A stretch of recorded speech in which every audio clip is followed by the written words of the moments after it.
Nimo Borum. Esse é o nome dado à criança analisada pela indígena do povo Borucrém e pesquisadora da UFMG, Gabriele Reis. A criança foi sepultada há cerca de 800 anos, onde hoje é a Lapa do Caboclo, em Diamantina. Já seus ossos foram encontrados na escavação realizada em 2004, durante expedição arqueológica da UFMG, liderada pelo professor Andrei Snardes. Desde então, o sepultamento da criança, feito em um estojo de casca de árvore, está sob a guarda do Museu de História Natural e Jardim Botânico da UFMG e compõe exposição permanente que apresenta a grande diversidade cultural de povos indígenas do Brasil. Em 2020, a urna funerária de Nimo Borum foi a única que escapou do incêndio que atingiu uma das reservas técnicas do museu. Isso permitiu que, mais uma vez, as histórias da criança sobrevivente sejam compartilhadas, agora pela voz de sua ancestral, Gabriele Reis. Eu sabia da existência dessa criança desde a minha graduação. Eu cheguei a cogitar fazer transferência da graduação lá do Sul para cá, para fazer a análise dela no TCC.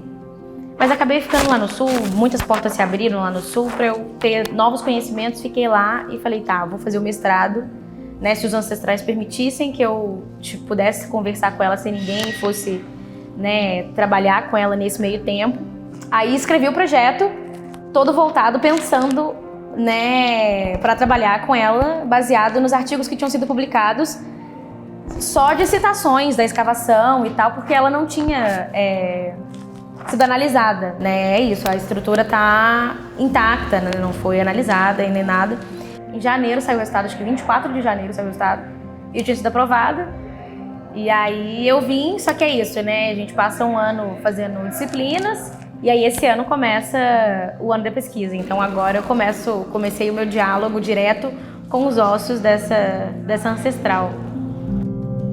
A gente retirou essa sepultura de um lugar chamado Lapa do Caboclo, que fica lá em Diamantina. Na época eu era estudante, então eu participei ativamente das escavações com o professor Andrei Snardes. E aí a gente, vamos dizer, começou a ir com mais calma nas escavações para identificar e cuidar bem desses corpos que lá estavam. Então outros sepultamentos também foram retirados de lá durante essas pesquisas. A gente percebia essa riqueza de materiais nessa construção desses estojos, dessas, vamos chamar de sepultura mesmo, né? Nesse cuidado do túmulo, assim. Então a gente via esse uso de madeira, couro, palha, pigmento, né? Esses ossos muitas vezes com tintas específicas, mostrando esse cuidado das populações em cuidar dos seus entes queridos. Né?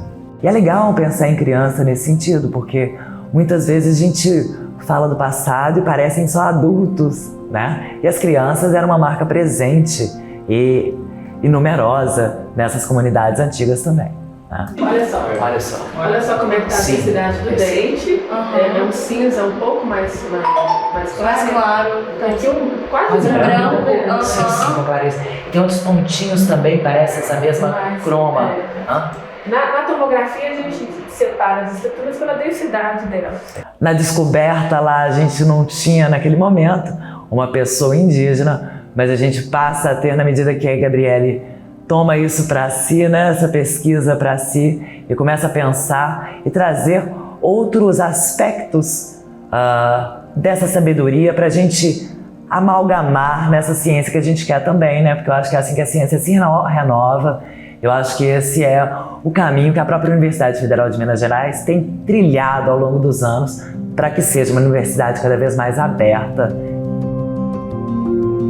Pensando numa análise bioarqueológica, existem perguntas bioarqueológicas para serem respondidas em questões de que tamanho essa criança tinha, como que essa criança morreu, porque ela foi colocada de cuidado numa casca de árvore com o couro de um animal, com a palha, foi pintada seus ossinhos com muito cuidado. Não foi só morri e enterrei, como a gente faz hoje. Então existiu ali um preparo de pintura, né? Então essas coisas espirituais também são de extrema importância de questão para mim na minha pesquisa, até porque eu nasci indígena, eu não nasci arqueóloga, eu me tornei arqueóloga. Então a questão da espiritualidade e da ancestralidade, ela vem primeiro que a arqueologia. Eu consigo olhar para aquela criança e sentir a criança. E dá para ver rosto nos crânios.